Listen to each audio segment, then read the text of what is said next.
अभी मैं उपस्थित हूँ एक ऐसे जगह पे जो बहुत ही सुंदर और बहुत ही प्राकृतिक जगह है। लोगों की मान्यताएं तो अलग अलग हैं, लेकिन मैं अभी हूँ उत्तराखंड के टिहरी गढ़वाल पौड़िया शहर में, जहाँ पे माँ धारी देवी का मंदिर है। मैं अब माँ धारी देवी का जो मंदिर है उसके बारे में लोगों का अलग अलग कहना है, अलग अलग तथ्य है, लेकिन जो मुझे पता है वो मैं आपको आज बताना चाहूँगा। माँ धारी देवी जो कि अलकनंदा नदी यहाँ पे है। और पहली बात मैं बताना चाहूँगा, जो लोग नहीं जानते हैं माँ धारी देवी का मंदिर, उनके लिए मैं बताना चाहूँगा कि अगर आप श्रीनगर से आ रहे हो तो श्रीनगर से लगभग 9 किलोमीटर के आगे आप जाओगे तो वहाँ पे मिलेगा कौड़िया शौर नाम की जगह है, और वहाँ पे माँ धारी देवी का मंदिर है। माँ धारी देवी के बारे में तो अलग अलग कहावतें हैं, लेकिन मैं आपको बताता हूँ कि माँ धारी देवी का मानना ऐसा है कि यहाँ पे जो सर है माँ धारी देवी का, वो माँ काली का अवतार है, और उन्हीं का सर है जो यहाँ पे धारा के अंदर मंदिर में पूजा जाता है। उनका धड़ जो है वो मलेठा गांव में है, रुद्रप्रयाग के आगे, वहाँ पे एक काली मठ की नाम की जगह है, तो वहाँ पे धड़ है, और जो सर है वो यहाँ पे है, उसकी यहाँ पे पूजा होती है। माँ धारी देवी के बारे में लोग क्या कहते हैं उसके विषय में आपको मैं एक वक्तव्य बताता हूँ। माँ धारी देवी एक छोटी सी बच्ची थी, और ये भी कहा जाता है कि माँ धारी देवी दिन में 3 बार अपना स्वरूप बदलती हैं। सुबह के टाइम में वो एक बच्ची की अवस्था में होती हैं, जबकि दोपहर में एक युवावस्था में, और रात को एक वृद्धावस्था में। तो 3 टाइम में वो अपना स्वरूप बदलती हैं, 3 तरह के। सबसे पहली बात मैं आपको बताना चाहूँगा कि माँ धारी देवी एक 7 साल की बच्ची थी, और 7 भाइयों में एक अकेली बहन थी माँ धारी देवी, जिनके भाइयों से इतना ज़्यादा लगाव नहीं था। इनके भाइयों लोग इनसे ज़्यादा प्यार नहीं करते थे, लोग ऐसा कहते हैं। और जब 7 साल की थी, जब ही इनके 7 भाइयों, पहली बात जब इनके 7 भाई जो थे वो इनके माता पिता इनकी बाल्यावस्था में ही मर गए थे, तो ये 7 भाई और एक बहन ही थी। लेकिन कुछ दिनों के बाद इनके भाइयों को ऐसा पता चला कि इनकी बहन की वजह से इन लोगों की मौत हो जाएगी, या कुछ ऐसा आपदा इनके ऊपर आने वाला है। तो इन्होंने सोचा कि क्यों ना माँ धारी देवी को ख़त्म कर दिया जाए, यानी कि मार दिया जाए, ऐसा लोग कहावत है। तो जब कुछ दिन ऐसे बीतता रहा, फिर अचानक से इनके 5 भाई की डेथ हो गई। माँ धारी देवी के 5 भाइयों की मृत्यु हो गई। उसके बाद बचे 2 भाई, तो इनकी 2 भाई और इनकी भाभियाँ थी। जब उनके 5 भाइयों की मृत्यु हो गई, जब उनके 2 भाइयों को ऐसा लगा कि शायद अब हमारी भी मृत्यु हो जाएगी इनकी वजह से, तो इनके भाइयों ने अपनी बीवियों के साथ मिलकर ये प्लान बनाया कि क्यों ना इस बच्ची को मार देते हैं, जिसकी वजह से हमारे ऊपर बहुत सारी कठिनाइयाँ आने वाली हैं, और 5 भाई मेरे मर गए। तो उन दोनों चारों लोगों ने मिलकर प्लान बनाया, और माँ धारी देवी का सर धड़ से अलग कर दिया, और उसको ले जा करके इस नदी में फेंक दिया। नदी में फेंक दिया तो माना जा रहा है कि यहाँ पे एक यहाँ के रहने वाले लोग थे जो सुबह सुबह आए थे, और वो इस नदी में कपड़े धुल रहे थे। कपड़े धुलते हुए अचानक से उन्होंने देखा कि नदी में एक बच्ची का सर और धड़ दोनों पड़ा हुआ है। तो उन्होंने सोचा क्यों ना नदी में से उस बच्ची को बचाया जाए, लेकिन गहराई बहुत ज़्यादा थी, बीच धारे में वो पड़ा हुआ था उनका धड़ माँ धारा देवी का। तो वो जैसे ही नदी में कूदने लगा, उसको एहसास हुआ कि आगे मैं नहीं जा पाऊँगा, बहुत गहराई है।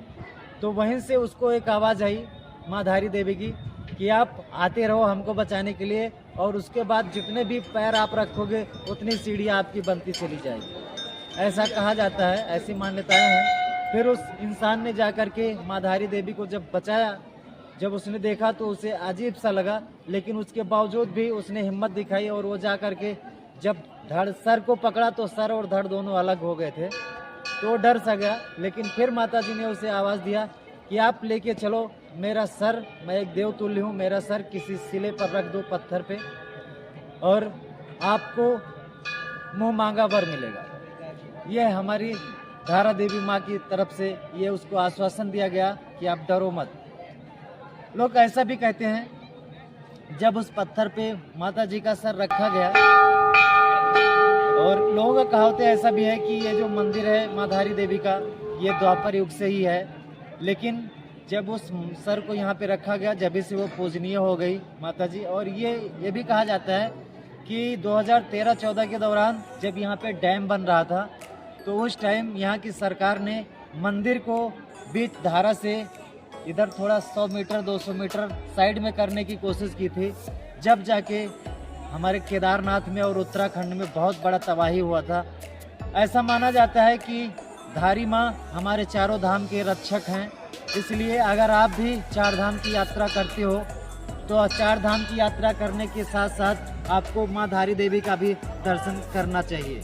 शुरुआत करते हैं माँ धारी देवी के इस ब्रिज के ऊपर चल रहे हैं अभी नदी के, और अब आगे बढ़ते हुए चल रहे हैं हम, क्योंकि यहाँ पे ये पूरा ब्रिज जो नदी के ऊपर बना हुआ है, और यहाँ से देख लो नदी के साइड का एरिया, ये पूरा ब्रिज नदी के ऊपर है। और बीच धारे में ये जो मंदिर बनी ना, इसलिए माँ का नाम धारा देवी है। और फिलहाल यहाँ पे फोटोग्राफर भी भाई साहब जो भी फ़ोटो वोटो बनवा सकते हैं। तो आ गए हम मंदिर के इस साइड में, और अब चलेंगे दर्शन करने की तरफ। तो यहाँ पे जितने भी लोग बेल्ट वगैरह लगाते हैं वो उतार के जाते हैं। बोला तो था उन्होंने गाड़ी से 10 मिनट।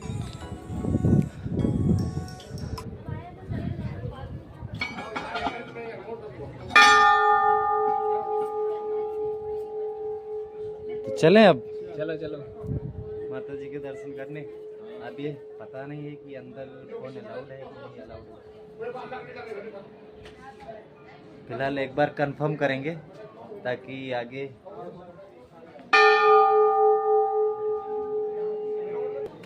तो भी चल रहे हैं भाई मंदिर की तरफ।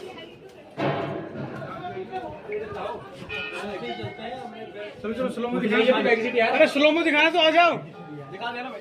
हम नीचे आओ ना। हाँ मैं जाऊंगा सारे जाओ यार, ऐसी बात होगी। हां सारे जाएंगे। और ये है मंदिर।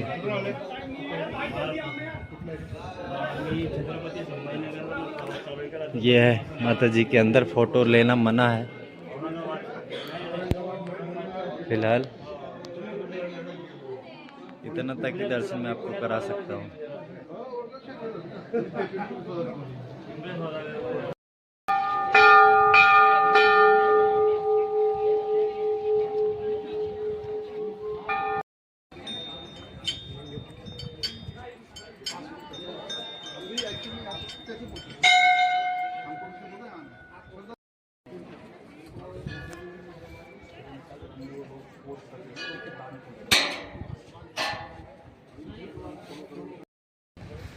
और यह है भैरव जी का मंदिर। ये कहावत है कि किसी भी माता का अगर दर्शन कर रहे हो तो भैरव जी का दर्शन किए बगैर वो आपका दर्शन पूरा नहीं माना जाता है, इसलिए सबसे पहले भैरव जी का दर्शन भी हो गया।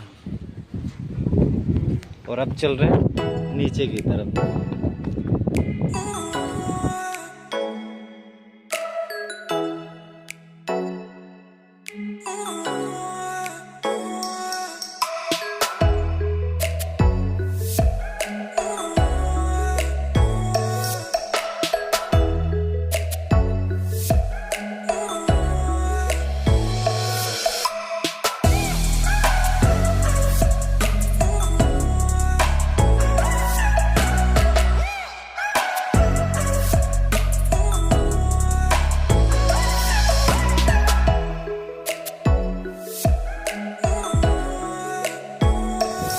तो कैसी लगी दोस्तों हमारी ये वीडियो धारा देवी की। अगर आपको कोई क्वेश्चन करना है, कुछ आपको पूछना है माँ धारा देवी के बारे में, तो आप लोग ज़रूर कमेंट करके हमसे पूछ सकते हैं। और एक शेयर माँ धारा देवी के लिए आप लोग ज़रूर करना।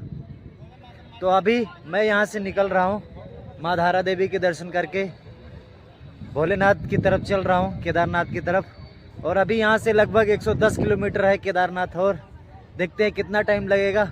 भोलेनाथ के ऊपर डिपेंड है, जैसा भी भोलेनाथ चाहेंगे वैसा ही होगा। फिलहाल अभी यहाँ से हम निकल रहे हैं। कैसा लगा हमारा ये वीडियो आप लोग कमेंट करके ज़रूर बताना।